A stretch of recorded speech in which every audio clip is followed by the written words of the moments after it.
All right, Grasshoppers, this is a great day for a few reasons. First of all, the great Andre Dory, the trap door, is here. We also call him the governor. We're going to ask him one question, and he'll go for the entire hour with his answer. Oh, yeah. And the other reason why it's a great day, Larry Melnick was supposed to be on the show. He's not here. He's not here. Can I get a pillow? Let me know when you're going to ask that question so I get a pillow. That's terrible. Andre can do what Mel calls a soliloquy. If you ask him a question, you get a full answer.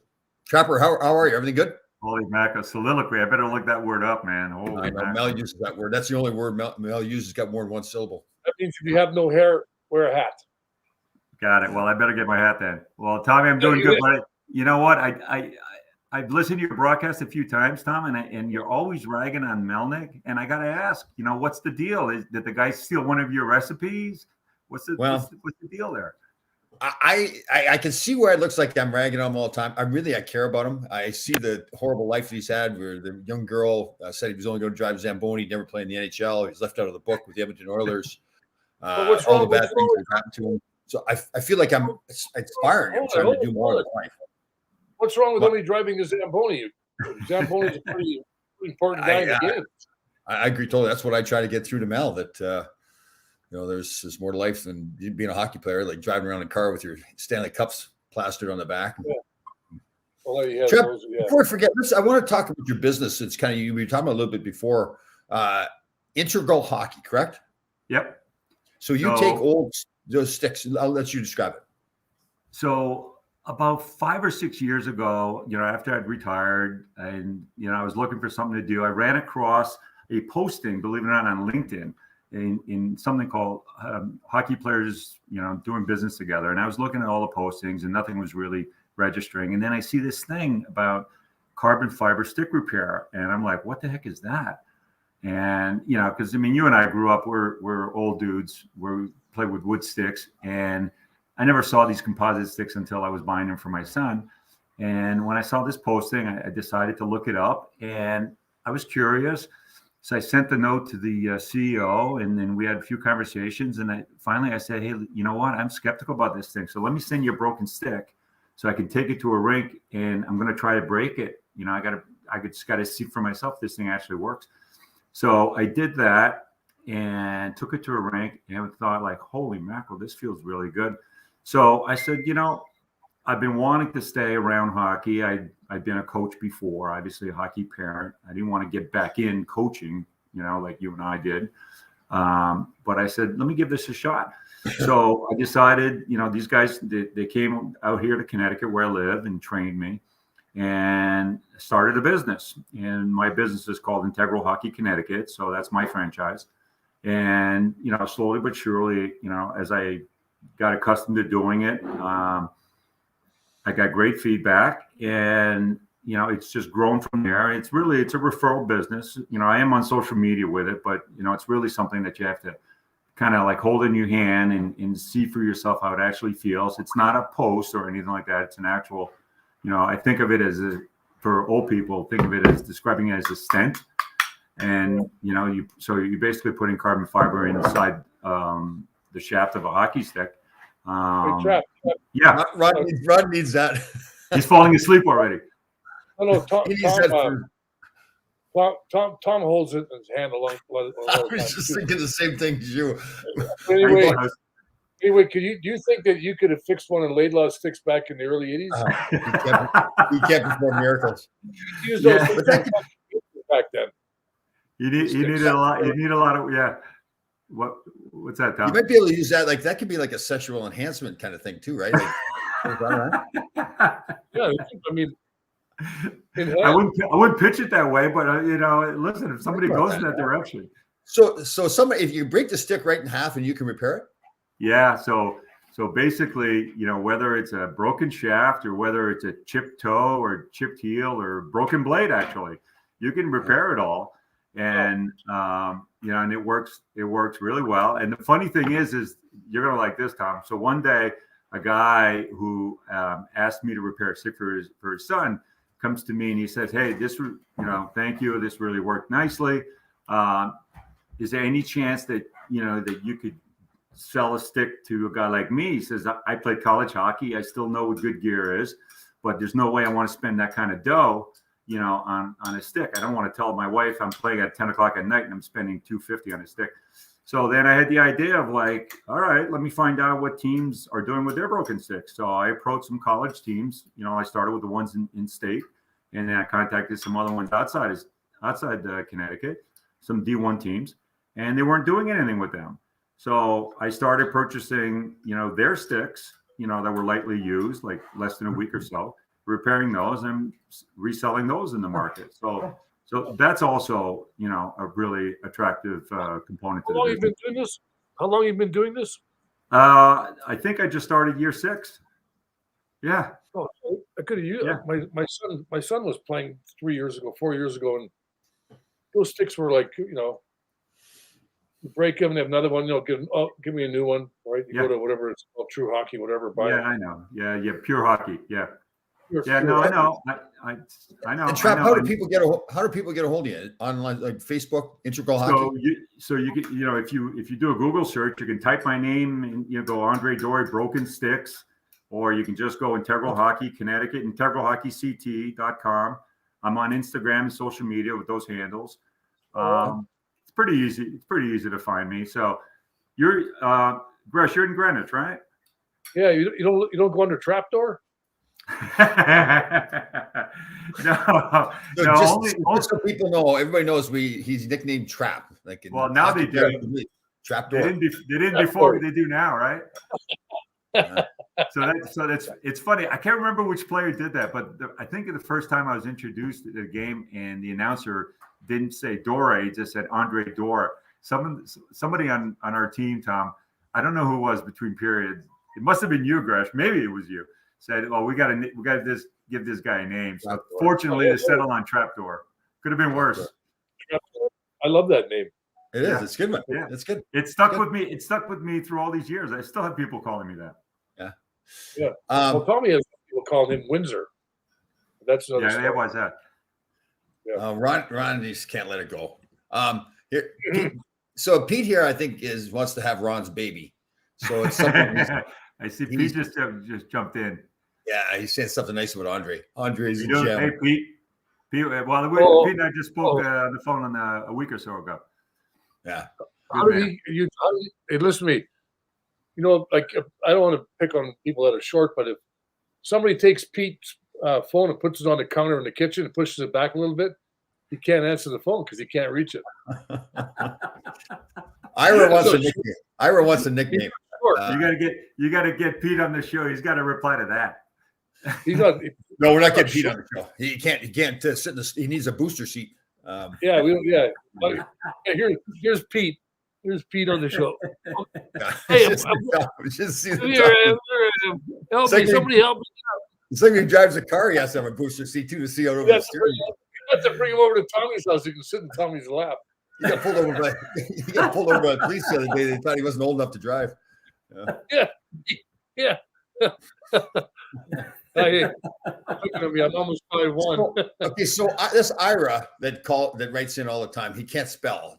And I was watching another radio show on WFA, listening to a radio show, and another Ira called in. I wonder if it's the same guy. I don't know what is Trapper. Gresh, you redecorated. I moved around a little bit. Yeah, you moved. So you're on the other side of the room now. Yeah, I want to be able to, like, whatever, move a little bit, Right. It's been like a year and a half one way. Tommy, he had a stager come in and help move all the throw pillows. Yeah. No, my daughter, she's in school. She's gonna get home. She cleans everything up. I don't do anything. My son's moved it. I stood here and pointed. She did a great job with the towel hanging around behind you there on the couch. Saw your son there. Which son did I see this morning, Ron? Was that Ashton? Ashton. Yeah, he was out having a couple. Right. So I'm going to the gym at 4:30, and he's coming in at 4:30. That's the way we were going to do it. That's the way to do it. Tom, you're going down the street at 3:15 talking to all the grasshoppers, hoping they have a good start to their day, and Gresh's son is going the other way. Exactly. Well, he's good. You're starting. He's ending yesterday. Yeah. Yeah. It's learn things. I mean, Chapper, you going down to the retirement ceremonies for Henrik Lundqvist more? No, I'm not. I didn't get the invite, number one, but I figured it was going to be, standing room only, and I think it's only fitting that whatever tickets were available to alumni that they should go to players that played with him. Yeah. In his teams. So I didn't even think of asking, to be honest with you. Same here. So it'll be all the guys like the Ryan Callahan and all those kind of guys. Yeah. We only see those guys. I wish I knew those guys a little bit more. We see them at the golf outing, in the fall, but I don't know those guys. I mean, you think about it. You and I played. Well, you played a lot longer than I did, but I finished in the mid '80s. So I mean, even the guys from the Stanley Cup team, 1994. I mean, you see a few of those guys around from time to time, but then anyone that came after that, I just don't know them. I mean, you don't, want to just go up there and say, hey, Yeah. Did you play for Herbie? Did you play for Herb Brooks? I did play for Herbie. Yes, you did. I did play for Herbie. I've got my favorite Herbie story because I can tell it now. Okay, you only got 45 minutes also. Well, do you want me to just do it in English or do you want me to do it in French first? Let me speak a little French for us. Say Tom Laidlaw, you're the best defenseman that ever played. Say that in French. I can't do that. I'd have to cross my fingers. I wouldn't be able to do that. But you're close. Okay. So one year, the year I was playing for Herbie, we're playing the Flyers. It's near the end of the season. There's no overtime back then, so tie game is in tie. And we're fighting with them for second place. This is when the Islanders were winning all the cups. So we go into the third period. We're winning 5-2. Then they come back on us. And it's 5-4, a few minutes to go. The face-off is right between the two benches. And I hear Bobby Clark from the bench yelling to the ref, check Dore's stick, check Dore's stick. Sure enough, the referee comes over, checks my stick. I got an illegal curve. So in the box I go, they score 5-5. Fine. Okay. So after the game, we're flying to Detroit.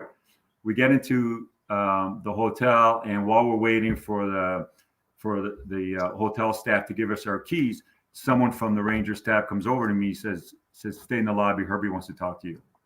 And I went like, oh, shit. Holy shit. Nobody wants to hear that, right? Nobody wants Herbie to talk to him. All of a sudden, it's like I can't see any teammates in the lobby. Everyone's gone. The lights go down, and it's just me and Herbie. Ooh. And he starts going, tough thing about that stick of yours tonight, huh? And I go, yeah. He goes, did you know it was illegal? Of course, I got to lie, right? I got to say, no, it came that way from the manufacturer. Of course, you and I know that back then with wood sticks, we were like carpenters. Yeah. We curved our sticks every game. So I go, no, sorry, Herbie, I didn't know. And he goes, well, make sure you tell the training staff from now on to order you some sticks with some legal curves. And I go, will do. And he goes, because if this happens to you again, it's not going to be good for your career here. And I was like, oh shit. Nice. So when Herbie speaks, man, listen. Yeah, he did back then. Gresh, how's the juicer? Did you get a new one? Not yet, Tom. Not yet. I haven't really been circulating around to the stores to get I thought we were in love with Amazon again. You were gonna. I did. I ordered some Amazon stuff, but is that Amazon calling? It's Amazon. It's Pete. It's Pete. He finally reached home on the counter. I don't want a juicer. Thank you. They'll call me for a free juicer. Oh, you're gonna give you a free one? Yeah. Good. You could wasn't that the order you placed for that new exercise bike of yours? I have that bike. The bike's on its way. Because you wore out the other one, you used it so much, you had to get a second one, isn't it? My friend's riding it in from California, driving it over. You took your Peloton all the way to California, did he? Yeah. But seriously, Chapper, have you ever thought about that, like a sexual enhancement thing with your business there, where you can help men,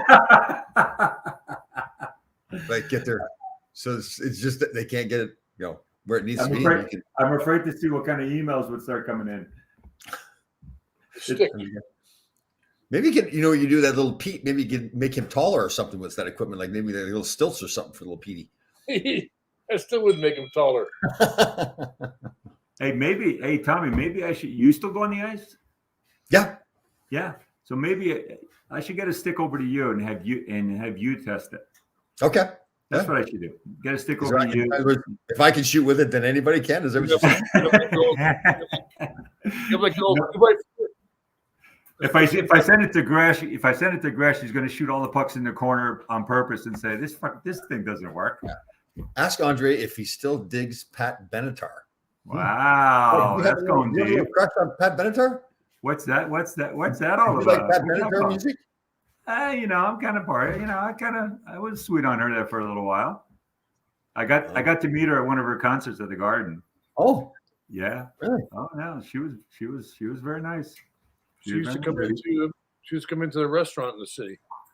Oh, Which she one? did? Sticks. Yeah. What was the address? What?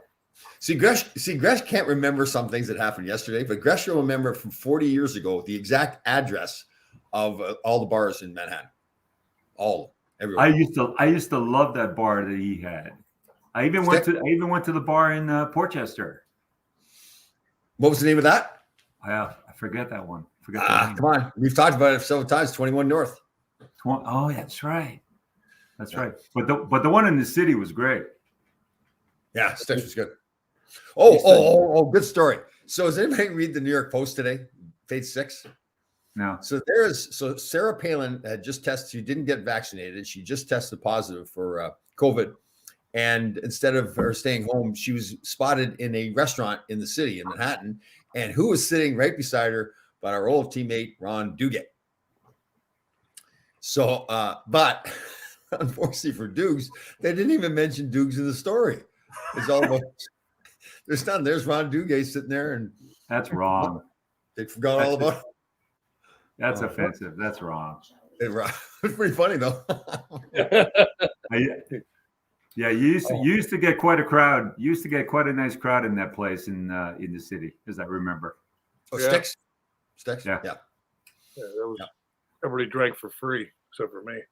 Yeah, I was going to say, the place was open for how many years? 6 months. No, Stop it. It was open 2 or 3 years. Yeah. Should have been open 5 days because it ended up costing. Everybody else moved out of town. Duguay left. The other guy, they couldn't find him, and Phil stopped working. I was the only guy working in New York. Oh. So he got dinged with the taxes. Hello, Ron. Yeah, live and learn. Did you contact Dukes today to ask why his name was not mentioned in that article? No, I sent him a picture of it to ask him what he was eating. Not who, what.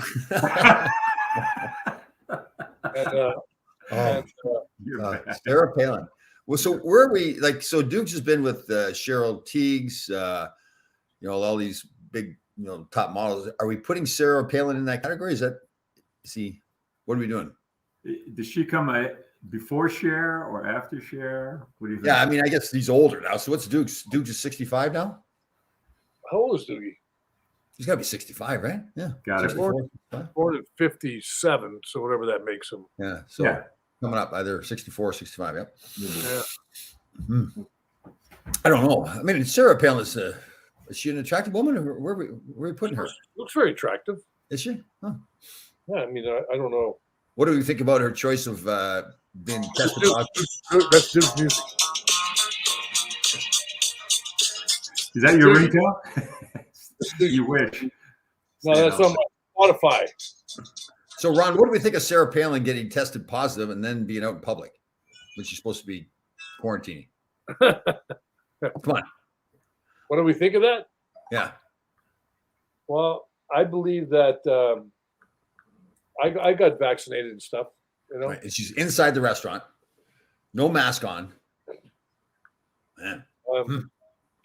Spreading the wealth, I guess. Whatever. I don't know. Spreading the virus. Yeah, I mean, you if you're like if a family member, like my daughter is in quarantine up in Syracuse because she was in a group with a study group or whatever, and somebody in her group got it, so they put her in this hotel for 4 days. All these other kids, Mm-hmm. So and then they test her after the 4th day, see whether she has it or not. But I mean, if she's got COVID, what is she doing out? And she's in a restaurant with no mask on. Yeah, I mean, what's the restaurant doing letting her in there doing that too, right? I don't know. Is she vaccinated? Nope. She made it very clear in the article. Her quote was that she would never. You needed a card to go in the restaurant in Manhattan. That's what I thought too. So what's the restaurant doing letting her in? You don't need a last card? time I went to a restaurant in Manhattan, I had to show the card, and then at the time I hadn't gotten the booster, and the guy was like, "You've only gotten 2 shots," and I go like, "Okay, I'm getting the booster, next week or whatever." So I thought New York City was. I don't go there very often anymore, but I thought they were really tough. Yeah, I haven't been. Besides one function that I did with my idol Tom Laidlaw in the city, I haven't been to anywhere outside of since March 7th, 2020. My celebrity crush, unquestionably Ron Greshner. No question about that. Wow. Yeah. Is this the day you're coming out? Now let's be sensitive to. Sensitivity. We have sensitivity training here. Let me see. No. So Tom, are you running out of recipes yet? Every time I look, you're cooking something else. It's taking you 30 minutes just to get through all the pictures on the walls. It's it's a good question about you. In Sunday morning, like inspiration comes to me. It's kind of like a religious event. Like the inspiration for cooking comes to me like Sunday morning. Like, what do you guys think of that? Like the whole thing with Clark Gillies? I'm just talking about my cooking. Well, okay. So what do we think about Clark? Well, no, I'm just I saying. look at it, you know what? Obviously, it's very sad for his family and all his loved ones and everything that we lost Clark. But you know what? I look at him as a guy that really lived a full life. Like he should be, like, you go, wow, that's the way to live your life. So that's where I look at it. It's pretty young though. It's shocking. We're born in the same year, so it's not that. I'm not ready to go yet. I mean, it's we're all close in age, right? I think Clark was only a few years older than us. 67, yeah. And he's born in April. I was born in December. Same year. You're 67, really? Doesn't look a day over 90. I think he's dyslexic. I think he's got the numbers mixed up, Tommy. It's the other way around. I think he's 76. There's a 9 in there. There's a 9 and a 0 in there. What are you talking about? I feel that. You see this stuff here? Oh, yeah. Oh, it's here. Yeah, it's here. Yeah. Trapper, grass does not grow on a busy street, Ron. Yeah, or on cement. Or on cement either. There you go.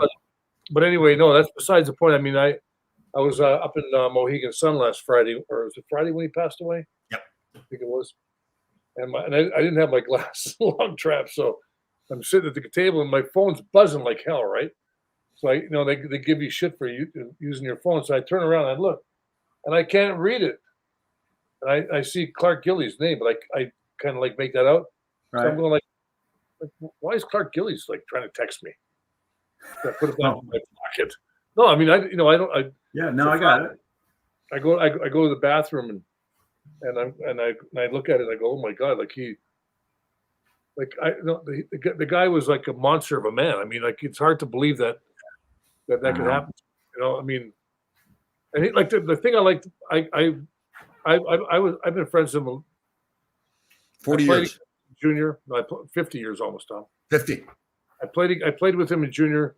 We played against a Russian team back in '73 that the '72 team played against. Right. And we ended up playing them in Edmonton, Alberta. Jerry Cheevers was our goaltender. Oh wow. Cheesy. And we ended up and the referee. We had Clarky was on that team. Tiger Williams, Danny Gare, Mike Rogers, Dennis Sobchuk. Bobby Bourne, I think Bobby Bourne might have played in that team. And we played against the Russians, and the referee put away the whistle. Yep. I honest to God, I felt bad for the Russians. They were like, it was like they were getting run over, blindsided, far-sighted, nearsighted, and And then after the game was over, we were staying in a hotel. So You're excited? That's good. Yeah. That was good. I like that. we were staying in a hotel, the Edmonton Hotel, and There's one hotel in Edmonton. there's a whole bunch of them. This is an old hotel. Yeah, a bunch of yurts. Yeah. So we end up, me and Clarky sneak up to the where the Russians were at, start drinking vodka with them.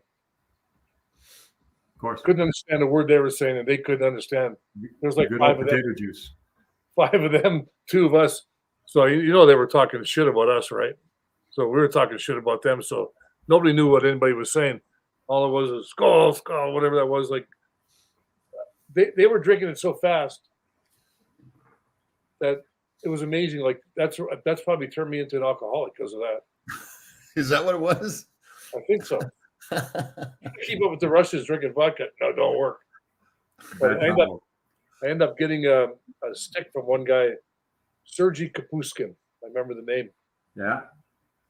And he ended up being a Ranger draft, I think, later on. And he got killed in a car accident or something like that. He died, young guy. But it was amazing. Like it was hard to believe that a guy like Gillies could just something like that could happen to him, you know? Does anybody know yet? Oh, yeah, cancer. He had cancer. He battled it for a while. He battled for a while. He had COVID. I think at the end they just told him there's nothing they could do for him. Yeah, a couple years.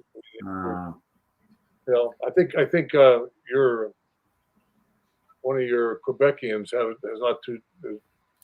Mike Bossy. Mike Bossy, but Guy Lafleur as well. Yeah. He's got cancer too. Yeah. Oh, I know. No, I know. It's just you hate to see it. You know, we've lost a few guys in the hockey world. So you didn't smoke, did you? You didn't smoke, did you, Trap? No. Cigarettes. No, never did. Did a few illegal things, but smoking cigarettes wasn't one of them. Could you imagine in our day, Tom, if cell phones were around? Oh God. We'd all be in jail. We're just getting out now. The shit that we did back in the 70s and 80s. Okay, Ron, you're getting out June 1st. Okay, thank you. You have to wear an ankle bracelet the rest of your life too. Oh, God, ankle bracelet. Oh my God. There's 10 cities you're no longer allowed to visit. Oh yeah, can't cross the border. There would have been enough lists out there for us to all be on. Oh man. Speaking of crossing the border, when was the last time you were in Canada? Yeah. Who, me? I can't remember. I was up there. Well, either one of you. Gresh was up. Gresh's mother passed away. We went up for that. So in August. I went up she was. Yeah, you were there last August. Okay.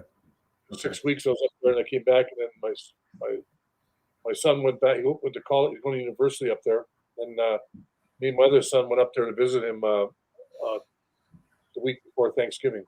Here. Right. I have not been back since in over 2 years. You know, I mean, they weren't allowing cross-border traffic for a while. Are you dual? Are you dual citizen? Yeah, I'm dual. Yeah. Yeah, I became a U.S. citizen back in 2018. But you know, at Christmas time, it was going to be like the first time, you know, I was going back. Obviously, my parents aren't getting any younger. And then after, you know, getting everything all set, you know, filling out that app you have to do now, that ArriveCan app.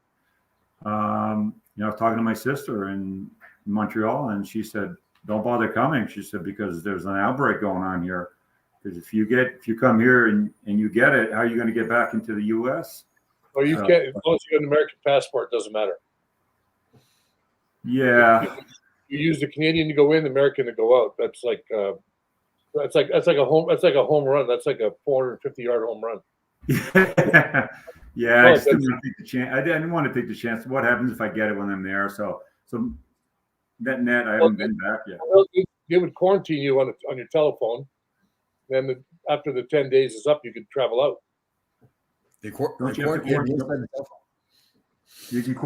do you say? I have to quarantine on what, on the phone? Well, they track your phone. They track your phone. Okay. Yeah. Trevor, when you got done playing, you got in the financial world, right? You were working on Wall Street? Yeah. Yeah. So And Artie Crane. Who are you with? Oh, I went to work at Bear Stearns. So funny thing is, right? That was one of the great things about playing in New York is, the people you get to meet, the opportunities that that you have. And while I was playing here, I just I met this one guy, and we would chat along during the season, saw him on a regular basis. Had no idea that this guy was like a big partner at the Was firm. that Artie Crames? Was that Artie Crames? Artie Crames, yeah. Yeah. And Artie was great. He gave opportunities to a bunch of different guys. Yeah. Some guys took advantage of it. Dave Maloney did. One year, Dave's brother worked there. Pat Hickey worked there one summer. So when the time came, that it looked like my hockey career was, the sun was kind of setting on my career, I made the transition, and I was there for like 25 years. Let's go. So, hey, Gresh. Turned out Trapper mentions Gresh. Hey, Trapper mentions Pat Hickey. Do you think, like, if we did a poll, who do you think talks more, Pat Hickey or Trap? Oh, Trap looks like he's an amateur next to Hitch. Oh, I mean, Hitch is good. Yeah. remember we had an alumni thing one time, and John Tortorella. I had to walk out. I had to go to the bathroom. I had this like question and answer period. So Pat Hickey's answer question. Seriously, he went on for 10 minutes talking. We finally said to him, "Is there a question here or not?" Like, it was unbelievable. That was like with Rod. Rod. I mean, God rest his soul. What a great guy. But when Rod would get talking, he'd be like in half English, half French. You could understand him. So I used to go, Rod. You go, what? And he would stop. He would stop, right? And then he would he wouldn't keep going for a while. I used to go hunting with Rod. Rod would start telling the story. It was detailed down to like who opened the door, who closed the door, like we're in the bar. Oh my God! But Hitch could make a 1 minute answer into like an hour. Oh God. Whenever I'd see Rocky, and I hear that thick Canadian, thick French accent of his, I go like, Rod, you've been here so freaking long. Why the hell? How come your accent is so goddamn bad? And I know. And I somehow I thought that he did it on purpose. What do you think? It was part of his thing. Yeah, I agree. But I tell you what, he was a funny man. Oh my God! Rod was hysterical. He was hysterical. One day we're going to do the show, Tommy, just on Rod, and I went hunting with him. Yeah. I only went hunting with him for 20 some years, and it was just the most amazing. I'll give you one quick one. Rod goes out, and they go to me. You want to go? Like they get up at 3 o'clock in the morning. These guys, right? 4 o'clock in the morning. We just got to bed at 1, drinking all night, and they're all loading up their guns. So Rod's like, having a couple, and they get out to the bush. They get up in there. Perch, is that what they call them? Up in the perch? Deer stand, tree stand. Yeah, they get up there. So one of the guys, they're all over the place. These guys own like thousands of acres up by Delhi and all that place. So I guess Rod put the wrong what do you call it? Where the bullets are in the Magnum chamber? No, you put it in there. He grabbed somebody else's. So the guy's out in the woods, sees a deer, click, nothing happens. He's got the wrong Magnum of shells in his gun. So they go, Rod, you took mine. He goes, I didn't see any deer.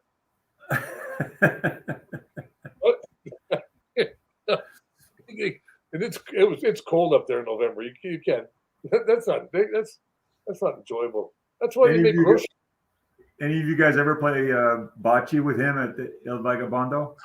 Oh my God. Yeah. Rod was a riot. Him and Bob Nevin. Remember him and Nevin? Put the two of them together. Nevy was so funny, that guy. Oh, Nevy was funny. Rod was funny. And Rod just had a way about him walking into a room like everybody just like kind of like you know. So I they were the generation right before us, right, hockey wise. So me as a Canadian kid, cheering for the Canadians, I'd see these guys coming in from New York and Boston, Chicago, and all and whatnot, and they were like larger than life because there was only like 6 teams back then, so there was only like 120 NHL guys, right? And then when I got drafted by New York, and you get here, and then you meet all the alumni over time, and whether it's guys like Rod Sealing or Eddie Jockerman or Villemure, to this day, I'm still friends with some of these guys. To me, that was like the best. Yeah. I just love those alumni get-togethers. Yeah, me too. Yeah. I remember all those guys. I played with Rod and John Rattel and all those guys. My first year, I was 19 years old. Yeah, I mean, Donnie Ori. I got to play.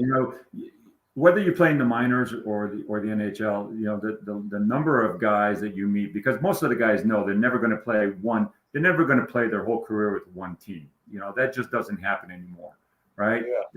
There's nobody like Henry Richard and Jean Beliveau left. Everybody plays. Ron Gresham.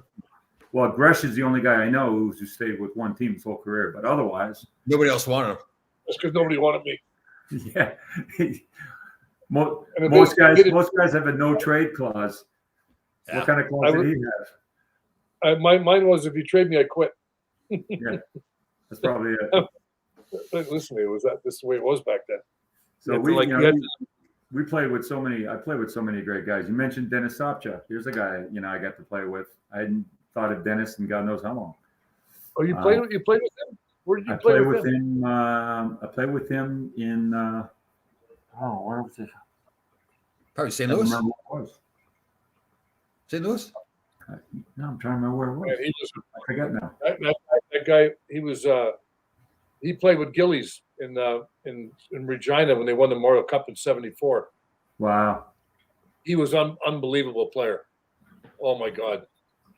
He was Dennis Sobchak. He was the best player in the league that year, without a doubt. So, Trev, you're involved in all the big rivalries: Rangers, Islanders, Rangers, Flyers, and also Montreal and Quebec. Right? You're with Quebec there too. Was Quebec Montreal nastier or what? I got to tell you, that was crazy. As much as we think Rangers, Islanders, is a big rivalry, and it is, right? Obviously, and Rangers, Flyers. I mean, they were bigger than us physically. We were what they called us, the Smurfs or whatever. Yeah. Yep. But we still beat them in the playoffs. When I got to Quebec, it's like 2 tribes.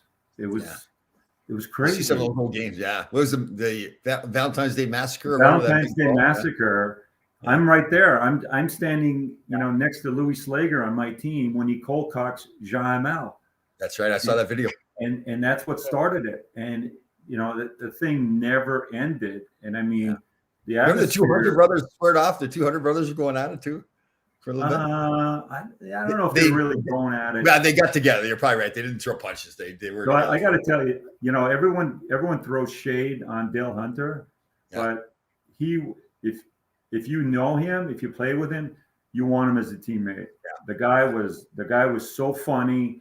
And he really cared about everybody in the locker room. He was really a good guy. I really liked him a lot. Another really nice guy, good guy on that team was Randy Muller.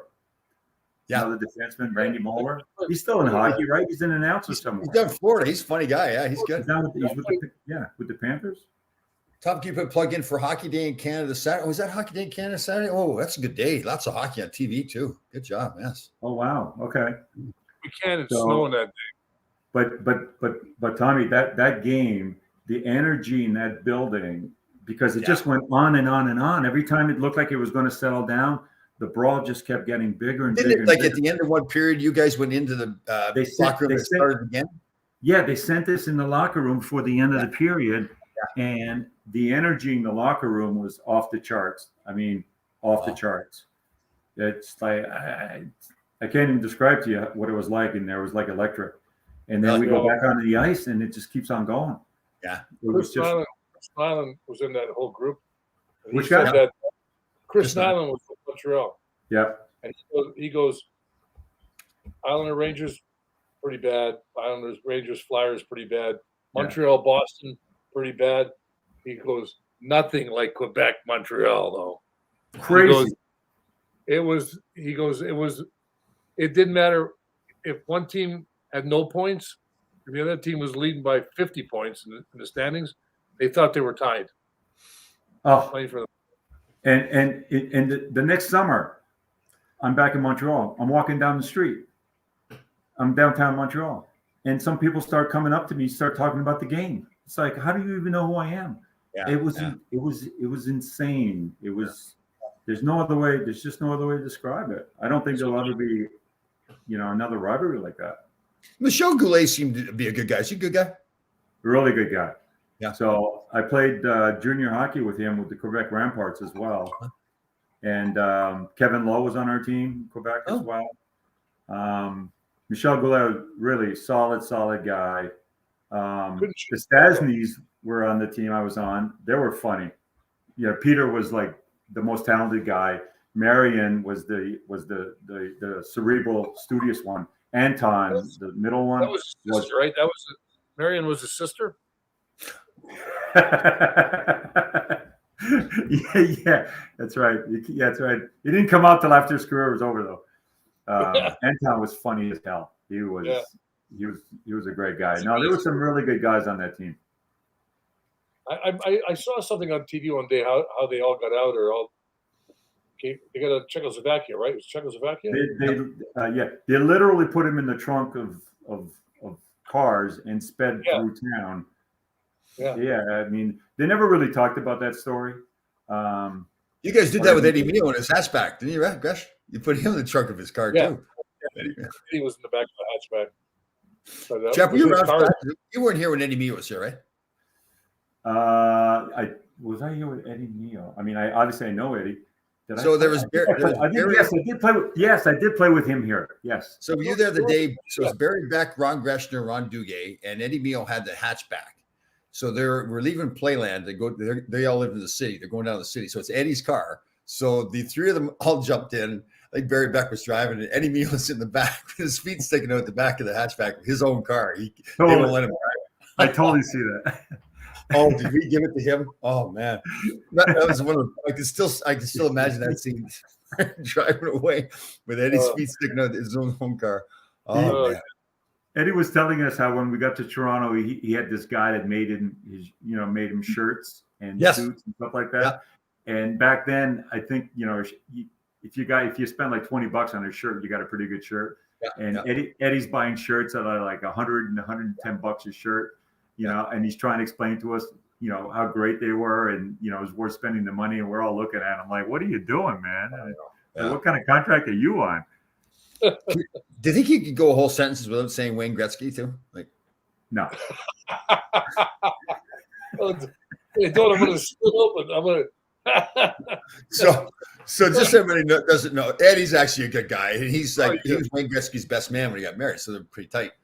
And when we were out in LA, Mike Allison and I were together, and it was I think before the game, in a preseason game, Wayne's dressed and a lot of young kids. Mike Allison and I are making fun of Eddie Mio, telling old stories and everything. We didn't realize that Eddie, we forgot that Wayne and Eddie were so close, and we're just ripping into Eddie, telling all these old stories, calling him Potato Head and all this stuff.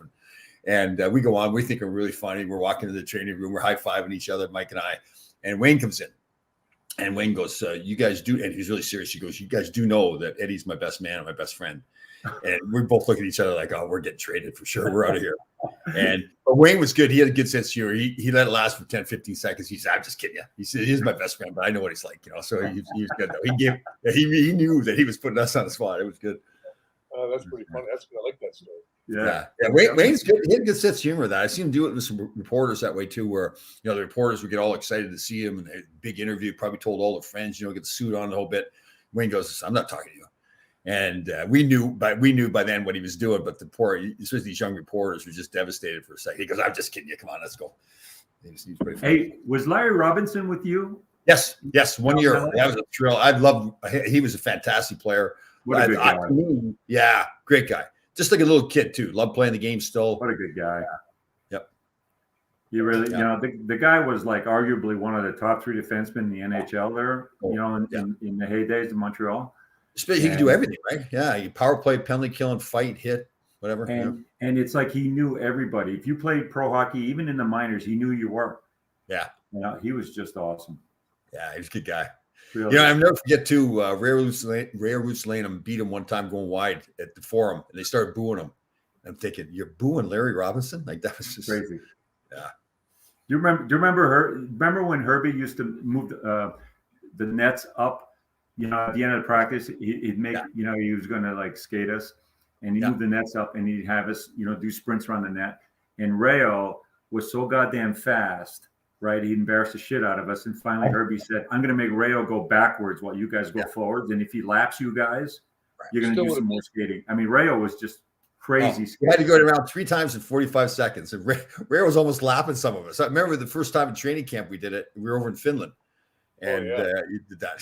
And he was fast either way, but he was smart enough to like we were like dummies trying to cut the corner real quick. Like he had the long strides going around, keep skating. He was crazy. Do you ever go out to lunch? Do you ever go out to lunch with Rayo? He was living with Mark Pavlich at the time. Do you ever go out to lunch with those two? Oh yeah, yeah. I mean, you'd have to put money on Rayo as to who was going to say the most words, because Pat never said a word. Yeah.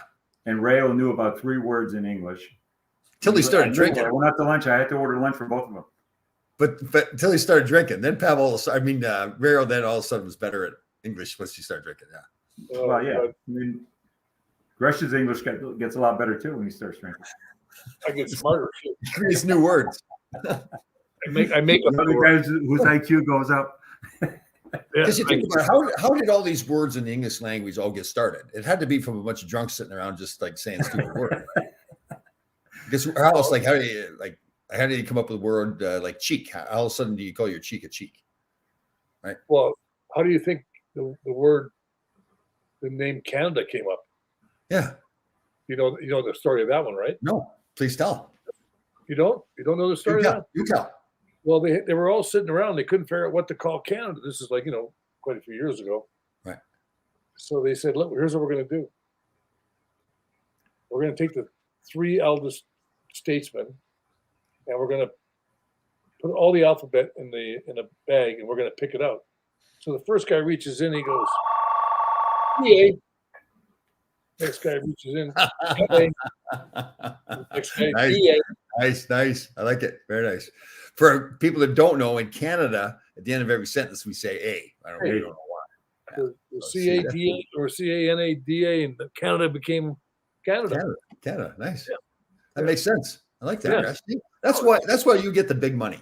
It's like you are able to figure those things out. I'm learning so much here, Tom. I'm so thankful that you invited me on your show. I'm learning so much. No, but think about this here. Think about this. Who were the guys that drafted the guys ahead of Wayne Gretzky to play junior?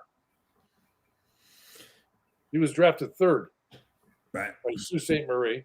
Right. Wait. Gretzky was drafted where? For the American Hockey League. No, the World Hockey Association. WHO. No. For the Junior League. He's drafted from Brantford into junior, like the Bantam draft. Yeah, he was drafted. I'll tell you right now. What was? Let's see. Here he is, right here. The Oshawa Generals picked first. They picked Tom McCarthy. Mm-hmm. Okay. Niagara Falls Flyers picked second. They picked Steve Peters, 2nd overall, and the 3rd pick, Sault Ste. Marie Greyhounds selected Gretzky. Yeah, but you remember back then, there was a lot of doubts whether Wayne was going to be that good. Like people were all saying he was too small, couldn't skate well enough, all that. So I played junior hockey in Quebec for the Ramparts in 74. So that was when the original World Hockey Association first came out. Yeah. So I actually saw Gretzky playing for the Indianapolis Racers. Huh? And I saw Messier playing for the Cincinnati Stingers. And then it was either Birmingham Bulls or Toronto Toros. One of those. That was like 77, though. That was a little later. Well, my draft year was 78. So, I mean, I was there. I saw the World Hockey. I saw Gordie Howe play for Houston Aeros with his sons before they all went off to the Whalers. Okay, I got one more for you. Gump Worsley.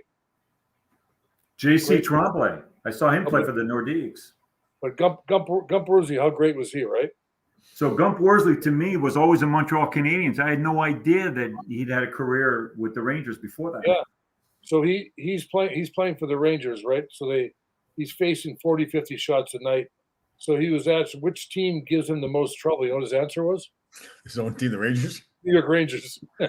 That's good. That's pretty funny.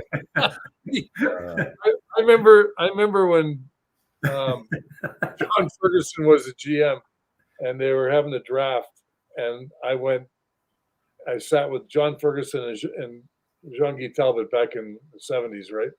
And Fergie invited me to the draft, and all this, they had a thing going on. Wow. I go, they were telling stories. That's Gump Worsley. He also played Minnesota. Yeah, he played Minnesota, yeah.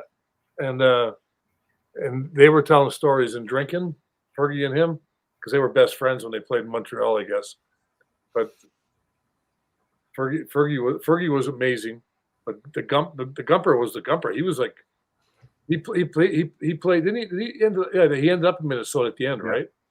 Yeah. But he played New York and Montreal. Fergie was the guy who drafted me.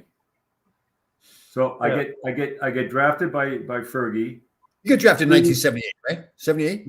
3 weeks later, yeah. So Don Maloney was first pick, and then Dave Silk and I 59th and 60th pick overall. And I was like the 90th pick.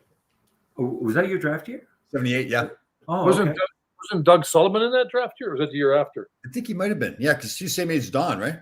I don't know. I don't think so. I think maybe Don was maybe Sully was the year after. Could be. Somebody's probably Googling it right now. But anyway, 3 weeks after Fergie drafts me, they fire him, and they hire Freddie Shero. I'm like, holy shit! Yeah, everyone knew who Freddie Shero was, right? He just won 2 cups. Yeah. Right in '76 with the Flyers, and I mean, it didn't take long to figure out that. Hey Tommy, you see Gresh is about to fall asleep, man. You better say something. He started to yawn already over there. He's out of it. Yeah. He was yawning already. It just take a little power nap for a couple of minutes. Yeah, that's it. 15 seconds will do you good, Gresh. What were we talking about? So just so talking Don Maloney about. Yeah, exactly. So Freddie Don Maloney. They had Don Maloney, Ray Markham, Dean Turner, Dave Silk, Andre Dory, McDougall, and then Laidlaw. Oh, and then Dan Clark. Oh. Wow. Oh, Steve Weeks was in that too. Oh, really? How about that? Okay.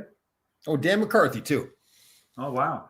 So I saw Danny Clark not too long ago. Right. He was at the last Ranger alumni affair, the golf out in the yard for the season. Yeah. Dan was there.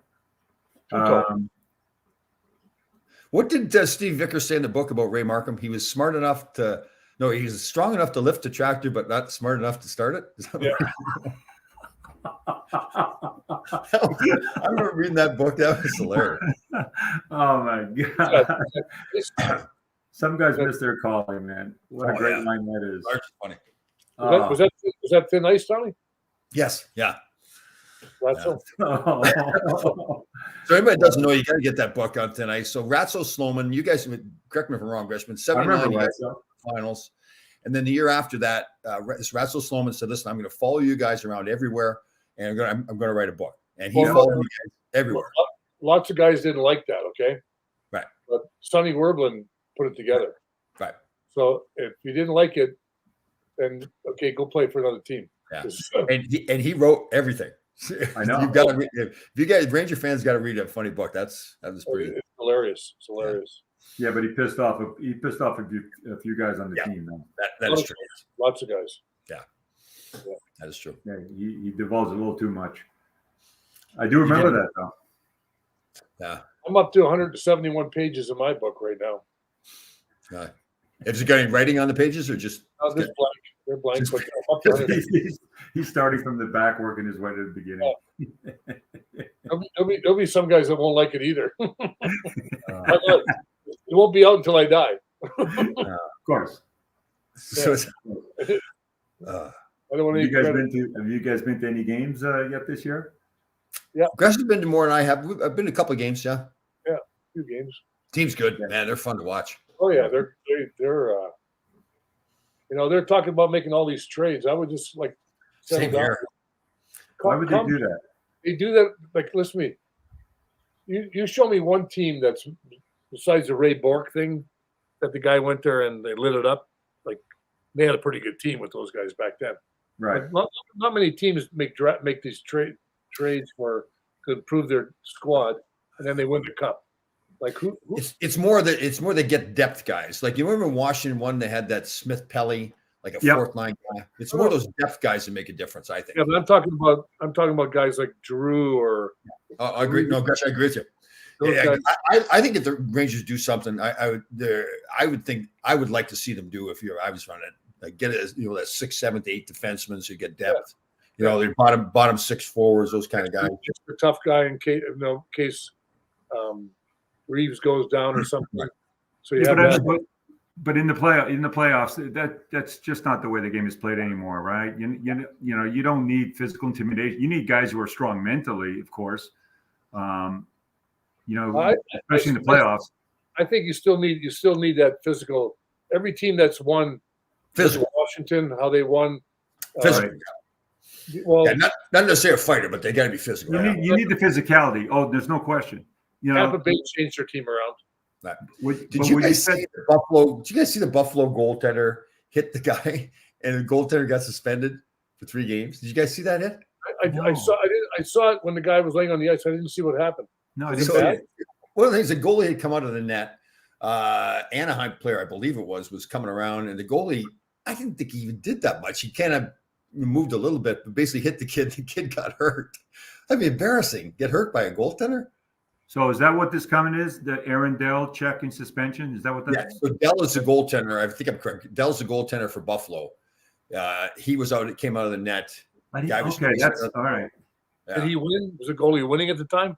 Must have been losing. I don't know what it was, but apparently he has a history of doing stuff like this. But I mean, if you're the guy that gets hit, get up. You can't. I think if a goaltender leaves his crease, should be fair game like any other player. Well, no, it was a goaltender that hit somebody else. No, I'm just saying. A goaltender comes out. Listen to me. It was the guy for Ottawa. This Batherson was one that got hurt. So, God, man. But you know what? You guys said something about what the Rangers should do. I agree with both of you. I don't think they need to do anything big. I think tweak along the lines. The last time I can remember anyone making a move, that was significant and helped a team win, like when the Islanders got Goring, obviously. And when the Rangers in '94, they made, they went and got Noonan. Couple trades. McTavish. Is that the year they also got Larmer? Is that the year they also got Larmer? Yeah. And Kevin Lowe, right? Yeah. No, Kevin Lowe came a couple years ago. Kevin was already there. They made like 3 moves on. They traded Mike Gardner to Toronto as well. Tony Amonte, they traded, I think, or for Glenn Anderson. For Glenn Anderson, right? Well, that was Gardner for Anderson. That's what I said. Yeah, the Gardner. Yeah. So I don't think that this year's team they need to do as much as people think they do. I enjoy the way they play. I think they have a good chemistry of guys right now. Maybe you need, like Tom said, you need that extra defenseman, maybe a little more bruiser, whatever. Yeah, not great. Because remember, they got that Sammy Blade from St. Louis. He was supposed to fill that role, but then got hurt, right? So he got hurt. Power play is lethal, man. Oh, I love the setup on their power play. Yeah, my mother loved that little Panarin. She used to call that little guy. Who's the Gresh? Who we got? Kotze? My daughter. Oh, Kotze. Yeah. Do you think Kotze would spend an hour watching? Because they're upstairs. What do you need? I'm on That's my. Yeah. I know. I'll call you back. Funny. No, you're right, Tom. I like watching this year's team. Yeah, very good. And you think about the future too, right? It's not like an old team; it's a young team. Just thinking those young kids getting better and better. Yeah. Could you imagine if the second and third lines, were as productive offensively too as the top guys are? Could you imagine? Yeah. Oh, Ron, what's going on the rest of the day? You going to casino? Well, it depends on the snow, Tom. Snow. Okay, so what's our here's going to be our prediction. Sometimes we make predictions on football games or whatever. We'll do that as well. What's our prediction on snow totals for Saturday? It's going to blow. I'll start. It's going to be totals will be anywhere from 0 to 85 inches. I saw that. That was funny. And the wind will be blowing, and the snow will blow in the wind if it is snowing. I get paid $1 million to do that shit. You nailed it. You nailed it, Gresh. You nailed it, baby. All right, so I'm gonna predict based on our boy Kotze, we're gonna get 3 inches.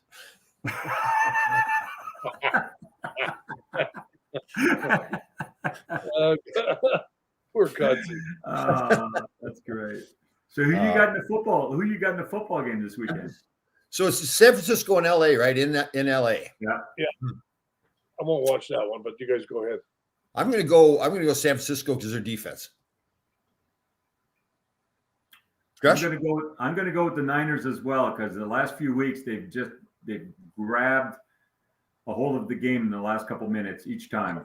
I'm cheering for Cincinnati, so I don't really care what the other teams do. Cincinnati, KC. KC's going to win. That's in KC. I'm cheering for Cincinnati because they're from Ohio. KC's unbelievable, but I love the way Cincy plays, though. But you got to go with KC. Yeah. So that means it's San Francisco and KC in the Super Bowl, right? Right? Where we're going? How about the Grey Cup? Who's up the Grey Cup in Canada? Anybody know? Winnipeg won. It's already happened, right? Didn't it happen? Are you serious? It already happened? I didn't even think so. 2 months ago. Yeah, it was a while ago. It already happened? Yeah, it's more of a summer league. It's more of a summer league. You're kidding. So Winnipeg won. Who'd they beat? Hamilton. The other team. Yeah. Was it snowing? Was there ice on the ground? They beat the East. Yeah, they beat the East. Which isn't very hard. Oh my so, God. Gus, did you say what's your snow total? Did you give your guess? Yeah, I did 0 to 85. 0 to 85. Trap, what about you? I'm going with I'm going to go with 6 to 8 through Connecticut. All right, here's another quiz for you. We have the Greenwich girls hockey team, a high school team, has a game in Northford, Connecticut, about an hour drive. Are we going to play the game or not? Do we get snowed out? What is it? What day? Is it? Saturday. Sorry. Saturday at 2:00, roughly 2:30, maybe. Greenwich High School? 2:30. That's 2:30. That's what the Chinese man said to the dentist, right? Yeah, that's my 2:30. Little. If it's Saturday night, you could go because it's going to snow. Like, how long is it supposed to snow for? Like, don't they know? Like, what's going on? But they know that we have global warming now, but they can't predict the weather 48 hours. It's not going to warm up that fast. Yes. I say that if they're on a school bus, that the school superintendent is going to cancel the game before it even happens. I agree. Yep. Yeah, maybe they'll cancel it today because it's already Thursday. Yeah. So it might be an emergency already. We've got a game in Brewster on Friday night. I think we're okay for that one. We'll be home before that. Got to be early though. Yeah, I think we're 6 o'clock game, something like that. So when? At 6 o'clock. Friday. Yeah. Friday or Saturday? There's one on Friday at 6 o'clock, and then there's one at 2:30 up in Northford. Oh my God! 24 hours. Isn't that against the rules? No, not for the girls. They're tough. NHLers can't do that, but no.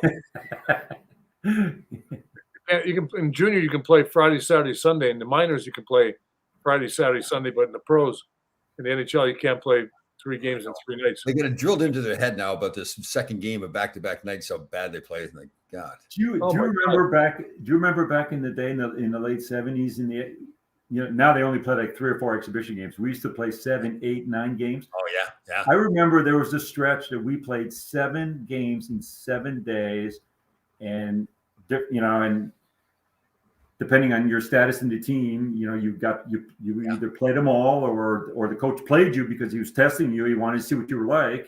Yeah. And I remember playing 7 in 7 nights, and I woke up one day and I looked out of pulled the curtains open in the hotel room, and I had no idea what city I was in. Yeah. And it was like, could you imagine now, like 7 games, 7 cities? Couldn't do Yeah. Yeah. I mean, I remember we used to play those games. We play Wednesday at home, Thursday on the road, travel Friday, Saturday on the road, and play home on Sunday. 4 or 5 nights. Yeah. Everybody goes, you guys suck. Sunday night, really? No. First round of the playoffs used to be first 4 games were in 5 nights. Yeah. And those were all fight nights because that's what everybody settled all the scores, right? First night. Oh yeah, the first round. Woo. Oh, Wednesday, Thursday away. No, it was Tuesday, Wednesday. What? Nothing. How do you remember there was Wednesday, Thursday away? I mean, really. Yeah, you just say it like you know it, and like everybody just goes, Friday, and then you play. Like we played LA. We played LA those years, Tom. We played. You tell me you know what days of the week we played on? Well, we played Wednesday, Thursday out in LA. Sunday at home.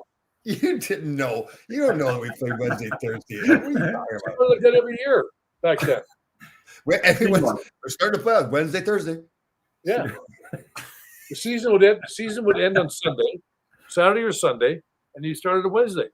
We didn't have. There was no in between like days and days and days off in between games. But I'm saying it more goes by dates. Ron, you know what? That is another thing that among so many things that amazes me about you that you can remember that. I can remember things, Tom, that I don't want to do. I know. Like me trying to take care of you in Windsor, Ontario. You didn't. As long as you got him back over the border, man. No, you did not take care of me. I don't know what happened to him, Trap. But you guys go to the ballet? Yep. Yeah, we're at the Windsor Ballet. Ballet. If I do this, punch me in the face. We're chasing each other around the sidewalk outside. Trying to punch each other. Trying to punch each other in the head. Mason, they let you back over the bridge. Okay. Can you imagine if our kids do the stuff that we did? I'll kill him. Did you give Probert a ride on the way back? Oh, no. He was on his own. He wasn't even around yet then, probably. Yeah, I don't think so, yeah. No, probably wasn't around. Oh, God. That was the days when you go and play. Gresh and I have had this conversation a few times. Trap, can you imagine if you were like 7 or 8 years old, somebody was going to tell you had the life you did playing the National Hockey League? Would you have believed it? Or no? Yeah. Never, not a shot in the world that I would have ever thought that I'd be sitting here today out of Good Soil, Saskatchewan. Yeah. With 150, 175 people back then. Yeah. And I remember being Esposito up there in 1980. The rink had burnt down, so Phil came up. Sorry, guys. So little Petey, sorry, gotta go. Miss you guys. Were we dating or something or what? Like, see you, Petey. I'm running a clinic with Kotze. Was it eating? You're going to a deli or what? Eating contest. Watch Kotze doesn't eat you. Exactly. Little Petey put a stick up his ass there, and he's like a little popsicle. You'll see him later sitting on Kotze's knee.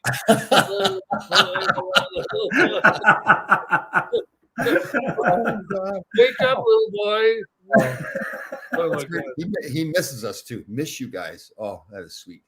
That is nice. Who are you, you little short ass? Some guy just made up a name. It's not even a real person. Yeah. How do you pronounce that last name? Miss you.